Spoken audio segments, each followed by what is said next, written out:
हमारा bone injuries. Bone injuries जो हैं डिफरेंट टाइप की होती हैं जो कि हम डिस्कस करेंगे।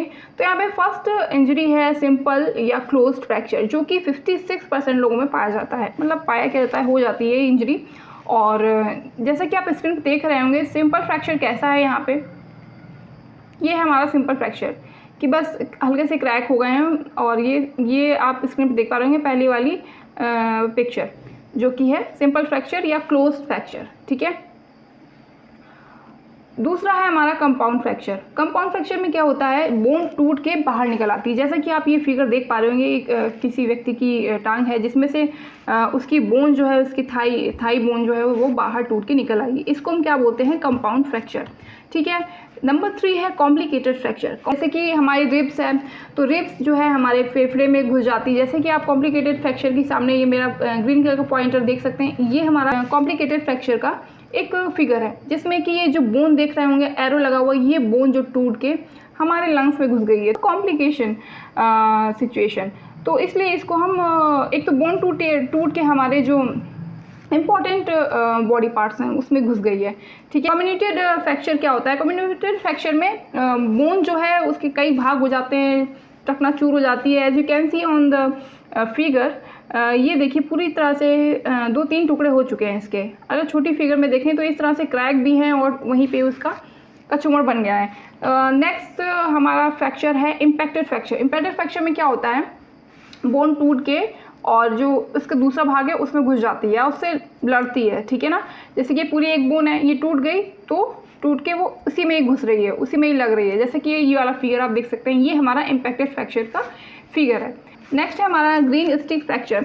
ग्रीन स्टिक फ्रैक्चर में क्या होता है, जैसे कि हम कोई हरी लकड़ी लेते हैं, हरी लकड़ी तोड़ने की कोशिश करते हैं, वो टूट तो जाती है पर उसी में ही जॉइंट रहती है, उसके जो ऊपर के फाइबर हैं वो उसको छोड़ते नहीं। मान लीजिए लकड़ी टूट तो गई पर ये अलग नहीं हुई, इसमें से बिल्कुल अलग नहीं हुई। जैसा कि आप फिगर पे देख पा रहे होंगे, बोन पूरी तरह से टूटी नहीं है, ठीक है। जैसे और ये जो फ्रैक्चर है वो छोटे बच्चों में ज़्यादा होता है क्योंकि उनकी बोन्स ज़्यादा डेवलप नहीं होती हैं, ज़्यादा स्ट्रॉन्ग नहीं होती है, तो वो इस तरह से ही टूटती हैं। ज़्यादातर ये फ्रैक्चर ग्रीन स्टिक फ्रैक्चर बच्चों में पाया जाता है।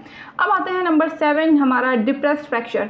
इसमें क्या होता है, जहाँ पे भी चोट लग जाती है वहाँ की जो बोन है वो अंदर धंस जाती है। जैसा कि आप फिगर पे देख पा रहे होंगे, एक बच्चे के सर में चोट लगी तो जो यहाँ की बोन है वो अंदर की ओर धंसी हुई है, इसको हम बोलते हैं डिप्रेस्ड फ्रैक्चर, ठीक है। आप इस फिगर में भी देख पा रहे होंगे कि अंदर हड्डी टूट के अंदर घुस जाती है, ठीक है।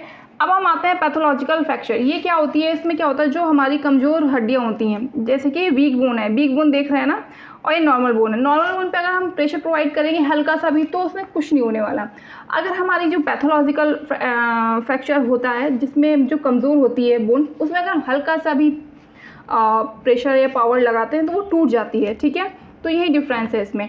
आगे आता है एल्ब्यूजन फ्रैक्चर। इसमें क्या होता है कि जो बोन है वो मसल के साथ टूट जाती है, ठीक है। जो हमारा टेंडन है उसके साथ बाहर आ जाती है छोटी सी मसल। जैसा कि आप ये फिगर पे देख पा रहे होंगे, हमारी जो फिंगर है, फिंगर की बोन टूटी है, टूट के उसके साथ टेंडन के साथ बाहर उसका छोटा सा टुकड़ा उसके पीछे निकल गया है, ठीक है ना, जैसा कि आप फिगर पे अच्छे से देख पा रहे हैं। तो इसको हम बोलते हैं एल्ब्यूजन फ्रैक्चर। नेक्स्ट आता है 10th पॉइंट, स्ट्रेच फ्रैक्चर या ओवर यूज इंजरी। जब stretch fracture are tiny crack in a bone, they are caused by repetitive force often from overuse, such as repeatedly jumping up and jumping down, running long distances running.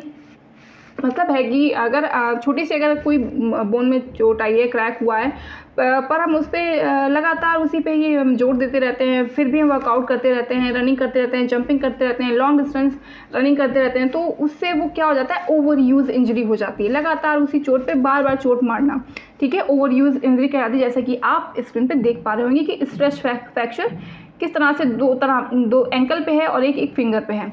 तो लगातार चोट पे चोट देना over use injury या stress fracture कहलाता है, ठीक है। मार्च फ्रैक्चर क्या है, मार्च फ्रैक्चर जो है मेटाटार्सल की जो स्ट्रेच फ्रैक्चर है उसको हम बोलते हैं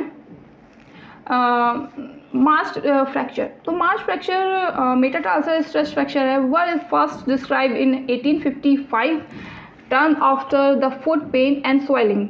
experienced by Persian soldiers on long marches. जो पर्शियन सोल्जर्स हैं उनमें ये सबसे ज़्यादा पाई गई 1855 में। और उन्होंने ये कैसे एक्सपीरियंस किया, जो वहाँ के सोल्जर्स थे वो काफ़ी ज़्यादा मार्चिंग करते थे। और आगे का पॉइंट देख रहे हैं मेटाटार्सल, इसमें उनको इंजरी हुई ड्यू टू मार्चिंग, लगातार मार्च करने की वजह से उनके पैर में हल्के हल्के से फ्रैक्चर्स, स्ट्रेस फ्रैक्चर दिखने लगे। तो मार्चिंग की वजह से ये हुआ, तो इसका नाम हमने मार्च फ्रैक्चर रख दिया। It is more common in soldiers, ये बहुत ही ज़्यादा कॉमन फ्रैक्चर है सोल्जर्स में, जो खड़े रहते हैं या डॉक्टर हैं वो जो खड़े रहते हैं, खड़े खड़े काम करते हैं, तो उनके पैरों में ये ज़्यादा फ्रैक्चर पाए जाते हैं। More common in soldiers but also occur in hikers and people who duties entail much standing such as a hospital doctor.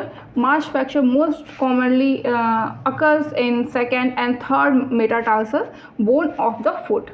जो हमारे फुट की first and second metatarsal bone है उसमें ज़्यादा ये फ्रैक्चर पाया जाता है। क्यों पाया जाता है? क्योंकि लगातार खड़े रहते हैं और उसी पे ही स्ट्रेस मिलता रहता है और हमारा फ्रैक्चर हो जाता है। ठीक है, तो आज का लेक्चर यहीं पे ही ख़त्म हुआ। मिलते हैं नेक्स्ट वीडियो में। इसकी जो बाकी की हमारे पार्ट्स रह गए हैं बोन इंजरी से रिलेटेड, उसको हम कवर करते हैं। अगर आपकी कोई भी क्वेश्चन या क्वेरीज हैं आप कमेंट सेक्शन में लिख के बता सकते हैं और मुझे फॉलो कर सकते हैं इंस्टाग्राम पे पारुल फिजिकल एजुकेशन के नाम से। मिलते हैं नेक्स्ट वीडियो में। Stay connected. जय हिंद।